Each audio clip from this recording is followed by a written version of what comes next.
పసుపు తానాలు నాకు పోయిస్తున్నారే.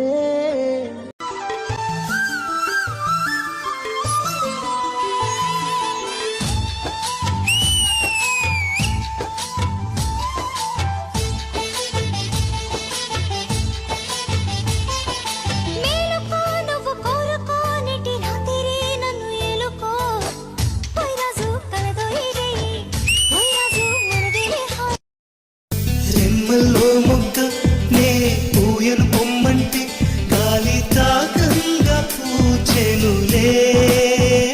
అయితే గాలి గెలిచిందననా లేక పువ్వే ఓడిందననా? అన్నీ తెలుసు